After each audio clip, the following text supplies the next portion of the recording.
नमस्कार। आज हम बात करेंगे महेश्वर की।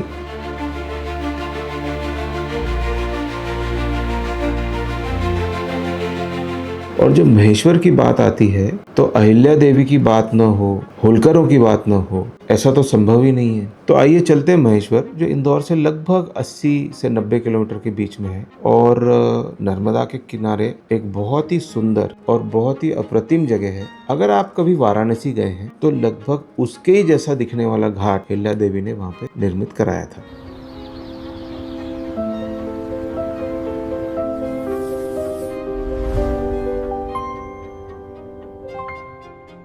अहिल्या देवी का जो किला है, जिसे महेश्वर का किला कहते हैं, लगभग नर्मदा नदी से 100 फीट ऊंचाई पे दिखाई देता है। अगर 100 फीट की मैं बात करूं तो लगभग एक 10 मंजिला बिल्डिंग जितना ऊंचा वो किला है। किला कब बना ये पक्का नहीं है।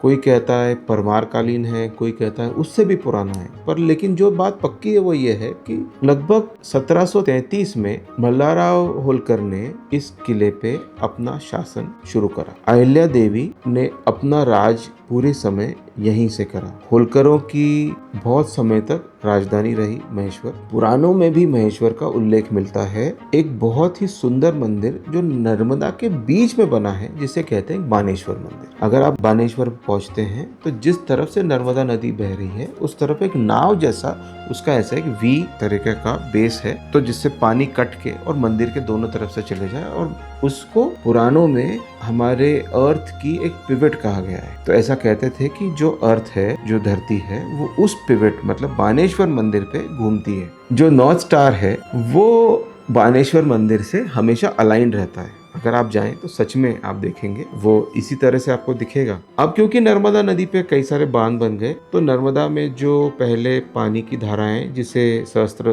धारा कहा जाता था, वो अब नहीं दिखती हैं, पर फिर भी कुछ रैपिड्स अभी भी बचे हैं और वो आपको अगर आप मानसून के बाद जाएंगे तो जरूर से दिखेंगे। अब बात करते हैं अहिल्या देवी की। तो अहिल्या देवी ने अपना जो राज्य वहां से एस्टैब्लिश करा, एक बहुत ही ऑस्टियर तरीके से उन्होंने राज करा। उस समय के राजा महाराजा जो भी होते थे, उनके राजमहल बहुत आलीशान हुआ करते थे, पर अहिल्या देवी ने अपनी गादी पे से राज करा। आज उस गादी को आज भी आप देख सकते हैं। मेरा जुड़ाव अहिल्या देवी और उनके इस किले से और भी ज्यादा नजदीक से रहा। मैं और मेरी वाइफ श्रेया दोनों आर्किटेक्ट हैं और हमने अहिल्या देवी की इस गादी का रेस्टोरेशन और रेनोवेशन करा।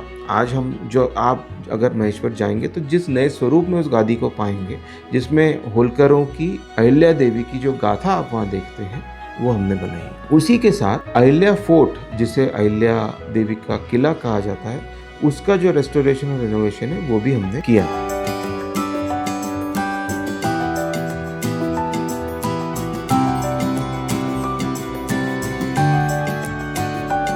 अगर आप महेश्वर के किले के नीचे जब आप उतरते हैं तो जो घाट आप महेश्वर का देखते हैं, आर्किटेक्चरली अगर हम बात करें तो डीकंस्ट्रक्शन एक फॉर्म होता है आर्किटेक्चर का, उसका एक बहुत ही महत्वपूर्ण उदाहरण है। जिस तरीके से वो घाट बना है, जो उसकी एक्सेस है और जिस तरीके से उसका निर्माण करा गया होगा, वो आज एक आर्किटेक्ट की तरह जब मैं उसे देखता हूँ तो मुझे वाकई ये समझ में नहीं आता कि इतनी डेवलप्ड तरीके से कैसे ये डिज़ाइन की संरचना करी गई होगी। आप जब कभी मौका मिले तो इंदौर में राजवाड़ा में अगर आप विजिट करेंगे तो वहाँ पर हमने जिसका भी हमने कुछ पुनर्निर्माण करा, उसमें एक बड़ी पेंटिंग लगा के रखी है। वो पेंटिंग उस समय उन आर्किटेक्ट्स के द्वारा बनाई गई होगी जिन्होंने इस घाट का निर्माण करा। अहिल्या देवी से हमारा जुड़ाव कुछ इस तरह से हुआ कि अहिल्या फोर्ट का कुछ रेस्टोरेशन और रेनोवेशन हमने करा। उसके अंदर कुछ नए कमरे जो बनाने थे, कुछ उसके अंदर जो पुराने मराठा कालीन तरीके से जो चीजें बनी थी, उनको उसी ढंग से कैसे बनाया गया, वो अगर आप देखना चाहें तो बिल्कुल वहां देखेंगे। उसी के साथ में अहिल्या गादी जो है, जिसके अंदर जो भी टूरिस्ट वहां जाते हैं, अहिल्या गादी सभी के लिए ओपन है। तो पहले अगर आप जाते थे तो अहिल्या गादी सिर्फ एक छोटी सी गादी थी और एक आंगन था, और आंगन के आसपास कुछ छोटे मोटे अस्त्र शस्त्र वगैरह रखे हुए थे। तो अब ये तय हुआ कि क्या इसके लिए कुछ अहिल्या देवी की जीवनी भी क्या यहाँ दिखाई जा सकती है। तो एक अहिल्या देवी के जीवनी के साथ में हमने इसको पूरा रिस्ट्रक्चर करा। अहिल्या गादी तो वही है, जो निःशुल्क है, और उसी के साथ शायद कुछ एक नॉमिनल शुल्क लगता है जिसके अंदर आप उस अहिल्या गैलरी में जाते हैं। और जैसे कि आप आगे के ये हमारी कुछ तस्वीरों में देख पाएंगे, तो इसमें आप अंदर जाते हैं तो मल्हार राव जी से लेके और अहिल्या देवी की लगभग पूरी जीवनी और होलकर राज्य में जो जो शासन काल के जो इनके इम्पोर्टेंट रूलर्स रहे उसकी जानकारी, कुछ अस्त्र शस्त्र किस तरह के थे उनकी जानकारी, बंदूकों की जानकारी इस म्यूजियम में आपको दिखेगी। ये एक गादी के साथ एक छोटी सी जीवन गाथा है। हालांकि अहिल्या देवी की जीवन गाथा बताने के लिए जगह बहुत ही छोटी है, पर हाँ, क्योंकि कुछ भी ऐसी चीज अवेलेबल नहीं थी तो ये एक जगह जिसको आप जाके बिल्कुल देख सकते हैं। अहिल्या फोर्ट में जो काम हुए उसके अंदर वो चैलेंजिंग इसलिए थे क्योंकि लगभग 200-250 साल पुरानी उस कला को आज के कारीगर जो कि लगभग विलुप्त हो चुके हैं के द्वारा बनाना, सहेजना और वापस वैसा ही दिखाना जैसा वो हुआ करता था। तो आप आज जब अहिल्या फोर्ट को देखते हैं तो आपको लगता है कि बहुत सारा हिस्सा उसका जो पुराना है, हाँ पुराना है, पर उसके साथ में 50% एरिया के लगभग जो है वो रीबिल्ड हुआ है। और वो रीबिल्डिंग प्रोसेस इतनी अच्छी तरीके से करी गई कि आपको वो फर्क नजर नहीं आता कौन सा हिस्सा नया है और कौन सा पहले बना हुआ था। अब बात करते हैं महेश्वर शहर के बनावट की। तो किला सबसे पहले सबसे ऊपर है, नदी के किनारे है और तंग गलियां हैं, छोटी छोटी गलियां हैं जैसे पुराने शहरों में हुआ करती थी।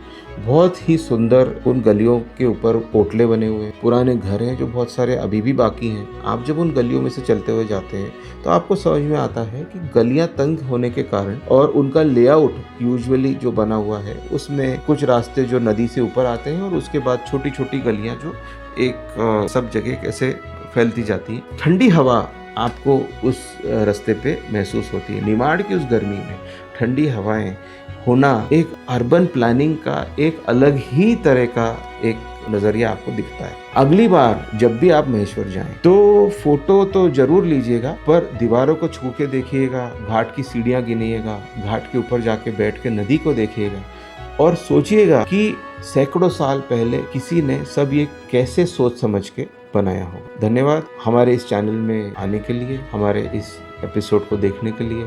और अगर आपको कुछ इसमें सुझाव हैं, कुछ सजेशंस हैं तो हमें ज़रूर लिखिएगा।